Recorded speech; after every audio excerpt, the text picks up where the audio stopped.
ಎಲ್ಲರಿಗೂ ನಮಸ್ಕಾರ ಸ್ನೇಹಿತರೆ. ನಾನು ನಿಮ್ಮ ಪ್ರೀತಿಯ ತಮಟೆ ಕಲಾವಿದ ಬಾನಂದೂರು ಕುಮಾರ್. 4ನೇ ನಂಬರು ತಾರಿಸಿ ಬೆಂಗಳೂರವ್ರಿಗೆ ಒಂದು 4 ಬೇಕು ಅಂತ ಹೇಳಿದ್ದಾರೆ. ಅದಕ್ಕೆ ಇವಾಗ ರೆಡಿ ಮಾಡ್ತಾ ಇದ್ದೀನಿ. ಇದು ನಾವು ಯಾಕೆ 4ನೇ ನಂಬರ್ ಅಂತ ಹೇಳ್ತೀವಿ ಅಂತಂದರೆ, ಇಲ್ಲಿ ಸ್ಟಿಕ್ಕರು ಹಾಕಿದ್ದಾರೆ ನೋಡಿ, ಇದು 4ನೇ ನಂಬರ್ ಅಂತ. ಅದ್ರ ಮೇಲೆ ಕಡಿಮೆ ಇದ್ದರೆ 3ನೇ ನಂಬರ್ ಹಾಕ್ತಾರೆ, ಅದ್ರ ಮೇಲೆ ಜಾಸ್ತಿ ಇದ್ದರೆ 5ನೇ ನಂಬರ್ 6ನೇ ನಂಬರು ಈ ಥರ ಹಾಕ್ತಾರೆ. ಈ ಲೆಕ್ಕಾಚಾರದಲ್ಲಿ ನಾವು ಅದನ್ನು ಗುರುತಿಸ್ತೀವಿ, ಇಷ್ಟನೇ ನಂಬರ್ ತಾರಿಸಿ ಅಂತ ಹೇಳ್ಬಿಟ್ಟು.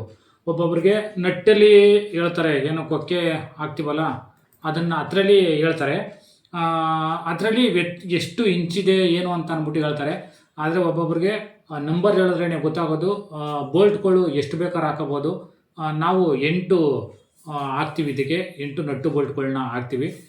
ಅದರಿಂದ ನಾವು ನಂಬರ್ ಪ್ರಕಾರನೇ ತಾರ್ಸಿಗೆ ಹೇಳ್ತೀವಿ.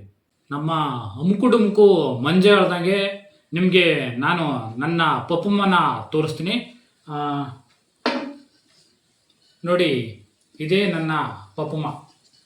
ನಾವು ಎಷ್ಟೋ ಜನ ಇದನ್ನು ನಂಬ್ಕೊಂಡು ಜೀವನ ಮಾಡ್ತಾಯಿದ್ದೀವಿ, ಹಾಗೆ ಹೊಟ್ಟೆ ತುಂಬಿಸ್ಕೊತಾ ಇದ್ದೀವಿ. ಅದಕ್ಕೆಲ್ಲ ಕಾರಣ ಈ ಪಪ್ಪಮ್ಮನೇ. ಈ ಪಪ್ಪಮ್ಮ ಇದ್ದರೆ ಎಲ್ಲ, ಪಪ್ಪಮ್ಮ ಇಲ್ಲ ಅಂತ ಅಂದರೆ ಏನೂ ಇಲ್ಲ.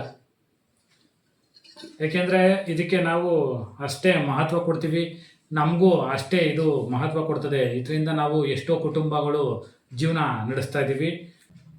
ಒಂದು ಹುಡುಗ ಒಂದು ಹುಡುಗಿನ ಎಷ್ಟು ಕಾಳಜಿಯಿಂದ ಪ್ರೀತಿ ಮಾಡ್ತಾನೋ, ಅದೇ ರೀತಿ ಒಬ್ಬ ಕಲಾವಿದ ಅವನ ತಮಟೆನ, ತಾರ್ಸಿನ, ನಗರಿನ ಅಷ್ಟೇ ಪ್ರೀತಿಯಿಂದ ಪ್ರೀತಿ ಮಾಡ್ತಾನೆ.